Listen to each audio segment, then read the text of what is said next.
नमस्कार, मैं वैद्य राहुल साळुंखे। आज हम एक नया लक्षण के बारे में चर्चा करेंगे।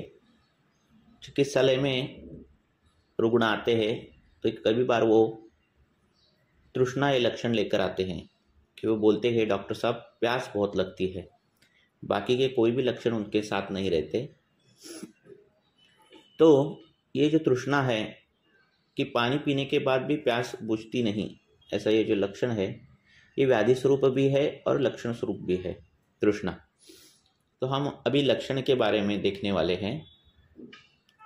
प्रायः ये जो तृष्णा लक्षण है वो वात पित्त ज्वर में आया हुआ है और वात पित्त ज्वर की अगर चिकित्सा दी गई तो ये लक्षण कम होता है। जैसे परपटक, धमासा, अमृता, विश्व ऐसा क्वाथ बनाकर दे दिया पेशेंट को तो ये तृष्णा लक्षण ठीक हो जाता है। कोई भी ज़्यादातर लक्षण ये ठीक हो जाता है। सन्निपातिक ज्वर, विष ज्वर, विषम अभिशाप ज्वर, ऐसे बहुत से ज्वर में ये तृष्णा लक्षण आता है। रक्तगत ज्वर में भी आता है। अति तृष्णा बताई गई है, वहाँ रक्तपाचक दिए तो ये तृष्णा लक्षण कम होते जाता है। तो तृष्णा ये लक्षण ज़्यादातर मूर्छा के साथ आता है और अगर ये मूर्छा सस्वेद मूर्छा हो, पसीना छूट रहा है और तृष्णा आ रही है तो पित्त के और ये इशारा करती है। और अगर पसीना ज़्यादा नहीं छूट रहा तो ये तृष्णा वात की ओर इशारा करती है। ये जो तृष्णा है इसमें ध्यान रखने की बात क्या है कि वात और पित्त ये दो दोष तालु, क्लोम, गल को शुष्क करते हैं तब ये तृष्णा लक्षण आता है। अब वायु उसके रुक्ष गुण से जो है शुष्कता उत्पन्न करेगा और पित्त उसके उष्ण तीक्ष्ण गुण से शुष्कता उत्पन्न करेगा। तो ये जो गुण है और ये जो दोष है इनको ध्यान में रखना जरूरी है, वायु और पित्त। जैसे हमने इसमें बोला था कि उद्गार में आमाशय, ग्रहणी, पक्वाशय, गुद इनमें अवरोध और वायु की प्रतिलोम गति, ऐसे हमने बोला था। कर्णनाद में हमने बोला था कि मज्जा, रक्त, वात ये तीन को ध्यान में रखना चाहिए। वैसे ही तृष्णा में वायु और पित्त को ध्यान में रखना चाहिए जो कि शुष्कता लाता है और तृष्णा ये लक्षण पैदा करता है। वैसे ही पैतिक अतिसार है, उसमें भी ये लक्षण मूर्छा के साथ आता है। जहाँ जहाँ पित्त का अनुबंध है वात के साथ, ऐसे ऐसे इसमें तृष्णा लक्षण आपको दिखाई देगा हर व्याधि में।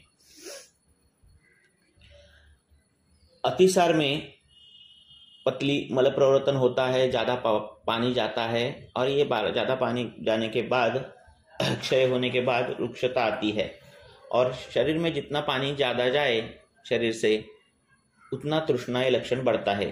ये सीधी बात है जो आपको मालूम है। अतिसार चालू जब रहता है या फिर अतिसार होने के बाद भी जो खाने पीने में अध्यशन, अजीर्णाशन ये सब करता है, अपत्य करता है, उसको ग्रहणी व्याधि होती है बोलते हैं। तो ये सब जब अगर अतिसार चालू है और ये अपत्य कर रहा है तो तृष्णा लक्षण दिखाई देता है ज़्यादा। और इस तृष्णा से ये तृष्णा ग्रहणी का पूर्व रूप भी बताया गया है। इसीलिए ये तृष्णा वातज ग्रहणी में भी आता है, पैतिक ग्रहणी में भी आता है और कफज ग्रहणी में नहीं आता। ये बार बार ध्यान में रखो कि वात और पित्त का जहाँ जहाँ ये आएगा वहाँ वहाँ प्रायः ये तृष्णा लक्षण मिलेगा। तृष्णा लक्षण वात पित्त बढ़ने की जो टेंडेंसी है, हाईएस्ट टेंडेंसी को दर्शाता है। तृष्णा लक्षण जब अर्श में पाया गया या फिर अर्श में अगर ज़्यादा दिख रहा है तो समझना कि वो अर्श की असाध्यता है, अर्श कष्ट साध्यता है, ऐसे बताया गया है।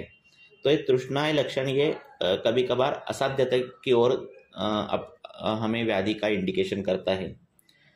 पित्तज पांडु में भी तृष्णा है और त्रिदोषज पांडु में भी तृष्णा है। और ऐसे ये तृष्णा अगर ज़्यादा बढ़ गई तो ये अगले अवस्था में जाता है पांडु, नहीं तो कष्ट साध्य हो जाता है, ऐसे बताया गया है। तो यही तृष्णा उपद्रव स्वरूप में भी बताई गई है रक्त पित्त में। तो रक्तपित्त होने के बाद उपद्रव स्वरूप में तृष्णा लक्षण पाया जाता है। क्षतज काश में जब क्षत होता है तो ये तृष्णा, श्वास, रक्तस्थिवन ऐसे लक्षण पाए जाते हैं। तो जहां जहां रक्त का क्षय है, रस का क्षय है, जल धातु का क्षय है, पित्त की वृद्धि है, वात की वृद्धि है, पित्त का उष्ण गुण से वृद्धि है, तीक्ष्ण गुण से वृद्धि है, वायु की रुक्ष गुण से वृद्धि है, तब वहां वहां ये लक्षण आपको दिखाई देते हैं, ये ध्यान में रखो। तो वो मदातेय हो जिसमें पित्त का तीक्ष्ण उष्ण गुण बढ़ा है, वहां भी तृष्णा लक्षण दिखाई देगा। पित्तावृत वायु हो, वहां भी तृष्णा लक्षण दिखाई देगा। वात रक्त, तो ये दोनों की बीमारी है, उसमें भी तृष्णा आपको दिखाई देगी। विसर्प में तीक्ष्ण और उष्णता ज्यादा रहती है, हेतु वैसे रहते हैं तीक्ष्ण उष्ण पित्त के, तो उसमें भी ये तृष्णा लक्षण दिखाई देता है। बालक में जब वो पित्तज स्तन्य दुष्ट अगर दूध पी रहा हो तो उसमें भी ये तृष्णा लक्षण दिखाई देता है। तो माता के स्तन्य दुष्टि दूर करनी चाहिए। उसको वात पित्त ज्वर के अगर क्वाथ दे दिए तो ये बालक की तृष्णा चली जाती है। कई आधुनिक वैदिक शास्त्र की दवाइयाँ हैं, जैसे डायरेटिक है, कॉर्टिकोस्टेरॉइड है, तो इनके अति वापर के कारण भी ये तृष्णा लक्षण पाया जाता है। तो इस हिसाब से लक्षण कौन सा है, व्याधि कौन सी है और किस व्याधि में किस स्वरूप में आया है, ये ध्यान अगर रखें तो हमें ये लक्षण का डिटेल पिक्चर हमें मिलता है। धन्यवाद।